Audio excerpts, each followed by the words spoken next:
Well, good morning. It's 6:45 this Monday morning. I'm Nick Wilson. And I'm Maggie Warren. And Avi is out on assignment this morning. And how is the weather looking for this morning? Well, it's rainy in parts of Siouxland, but that Sioux City bubble hanging tough.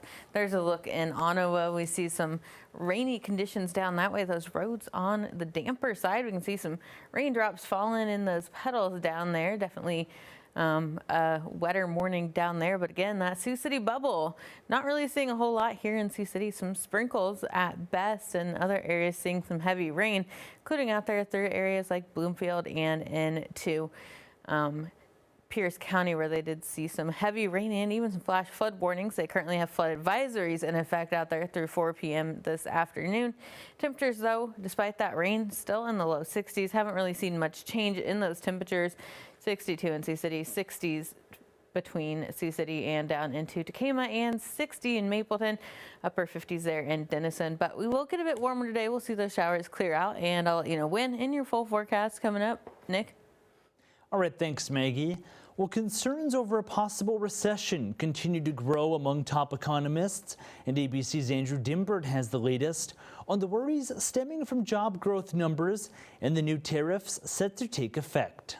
This morning, a top economist warns the U.S. is on the precipice of a recession with consumer spending flatlining. This after a troubling jobs report. The unemployment rate rising to 4.2% in July, with the economy adding only 73,000 jobs. The Bureau of Labor Statistics also revising the job numbers for May and June, saying there were 258,000 fewer jobs created than previously thought.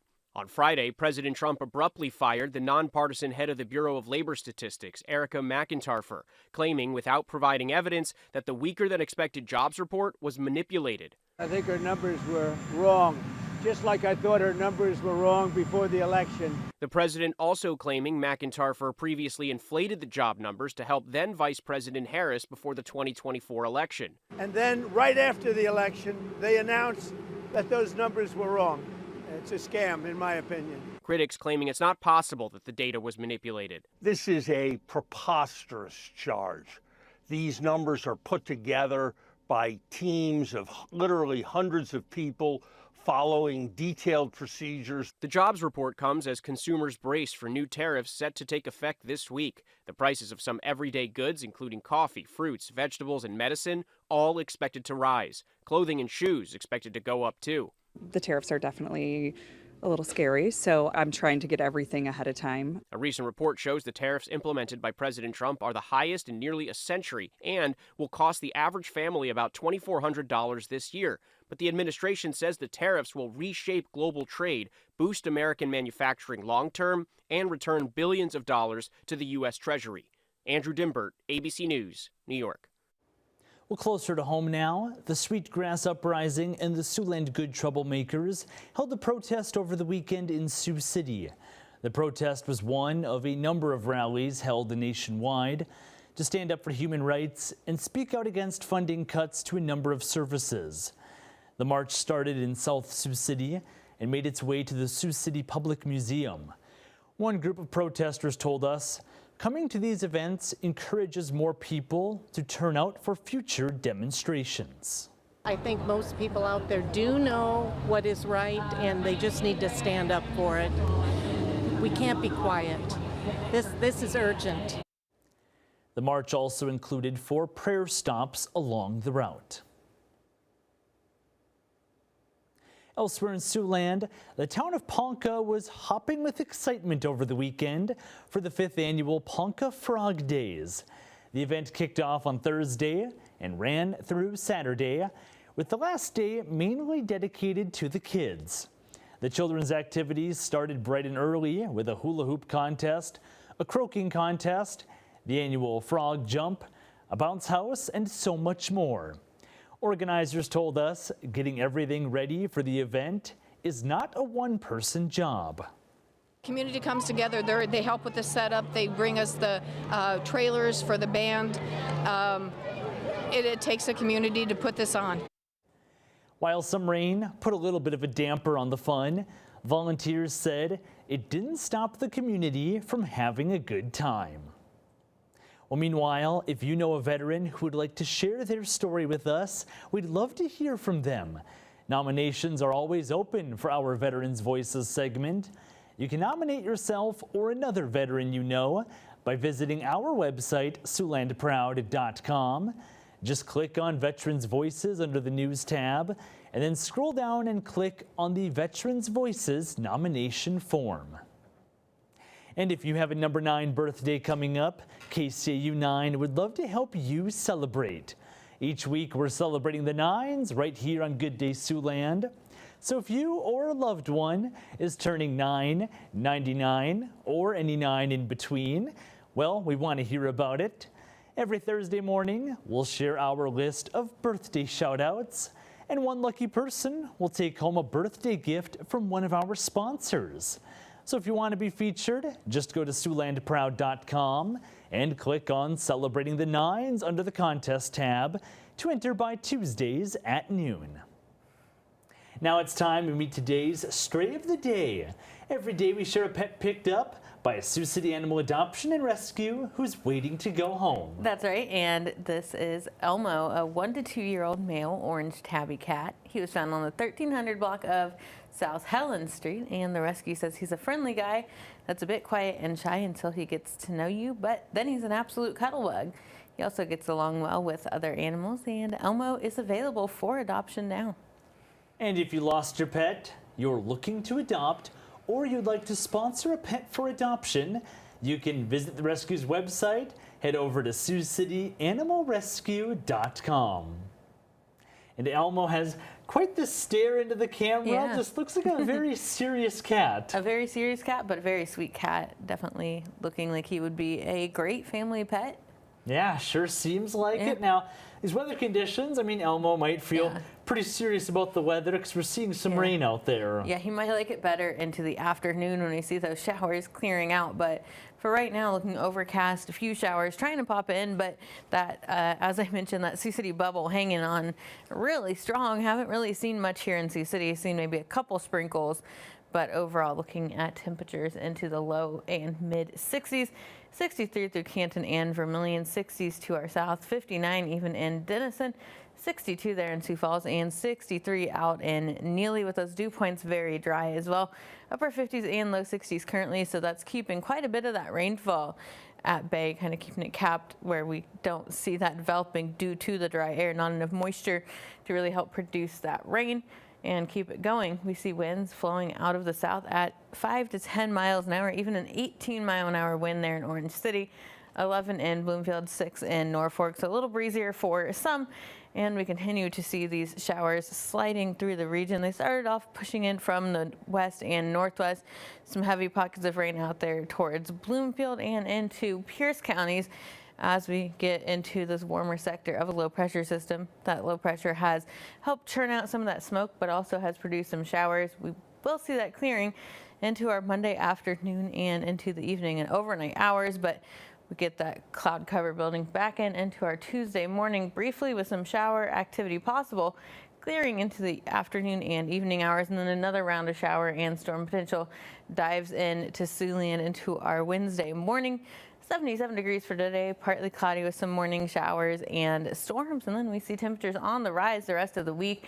Some shower and storm chances Tuesday night into Wednesday, into the low and mid 80s. Seasonal temperatures into the low 90s for Thursday and Friday, and then upper 80s to mid 80s through the end of the weekend into the weekend. Looking at cooler temperatures by early next week with some more shower and storm chances, Nick. All right, thanks, Maggie. Now let's take a look at this morning's top stories, what you need to know before you go. Farmers in more than 60 Iowa counties are now battling southern rust fungal infections in their cornfields. Matt Chambers is a farmer in Audubon County. That's just one county south of Siouxland. He says that when he checked his fields a little over a week ago, they were fine. But by the weekend, he says an explosion of southern rust had appeared. Southern rust spreads via airborne spores, and experts say a wetter than average July created the perfect conditions for it to spread. Now Chambers and other farmers must decide whether to pay for fungicide treatments for their crops or take the loss. Going to make a lot of farmers scratch their heads, and you know, in an economy where you're more than likely not really making much money anyway, if any, I mean, right now, the way it pencils out, even for my crop insurance guarantees, is about right at break even. So it's like, well, do you spend more if you're just hardly making money to start with, you know? Yeah, it's not a great thing. Experts are developing drone technology to help fight this kind of crop infection. They say the tech could be available as soon as next year. Well, meanwhile, sections of a Sioux City trail are set to close temporarily starting today. Resurfacing work is expected to get started on the Floyd River Trail today. The impacted section stretches from 4th Street to north of Outer Drive. The project is planned to take about 3 weeks to complete, weather permitting. In the meantime, portions of the trail will be closed to all users. Folks are asked to respect the trail closure signage and check out other trails until the work is complete. Well, staying local, today is day 1 of the 10th annual Ride for Miracles with some exciting twists on this year's journey. Now, the yearly ride benefits the Unity Point Health Children's Miracle Network. The ride lasts usually 2 weeks and involves a challenging route. But this year, the riders don't know any of the route's details, except that they're heading to Nova Scotia. The group will learn today's destination at this morning's send-off ceremony at 8. But after that, some of the kids that the group rides for will announce each day's destination right here on Good Day Siouxland. So tune in for that each weekday morning, tomorrow through Friday, August 15th. And if you haven't had a chance to check out the prehistoric display at the Sioux City Public Museum yet, well, good news, you still have extra time. The Dinosaurs of Hell Creek exhibit was originally set to close yesterday, but the museum announced the display has been extended through the end of this month. The exhibit features a collection of fossils found by 2 local paleontologists. It's free to visit and open to all ages. Well, meanwhile, if you typically listen to the radio during your morning commute, a familiar voice won't be on the Sioux City airwaves anymore. Local DJ Denny Anderson, better known as Big Daddy, signed off for the last time on Classic Rock 99.5 over the weekend. A retirement event and live show was held at the Anthem in the Hard Rock Hotel and Casino. Now, Anderson joined 99.5 in 2004 and has been their morning host ever since. He says he's excited for the next chapter, but will miss his daily listeners. I made a lot of friends out here. I'm a fan of Sioux City, Iowa. We moved away once for 2.5 years. I worked for ESPN down in Houston. Couldn't wait to get back. I love Siouxland. I like what's happening here, and I'm proud to be a Siouxlander. Starting this week, Big Daddy will be replaced by radio DJ Chopper Scott. Well, one last check on that forecast. Seeing some rain in parts of our viewing area. Yeah, we're continuing to watch those showers move through. Not dealing with really any storms as we take a peek at our satellite and radar. Those showers drifting from northwest to southeast, seeing some shower activity down through Mapleton, down into Ottawa and Kama areas, and up to our north there through Orange City, although those storms starting to kind of fall apart as they push further east. 77 degrees though for today. We see those showers clearing out through this morning. Should see those out of here by really mid-morning, early afternoon, and then partly cloudy conditions. Again, those temperatures rising into those mid and upper 70s. Warmer day for our Tuesday as well. Some evening and nighttime shower and storm chances into Wednesday, and then those temperatures on the rise. Yeah, we'll have to watch out for those storm chances. Yeah. Could get a little toasty next week. Yeah, absolutely. Temperatures into the 90s. Not looking forward to that. Thanks for watching.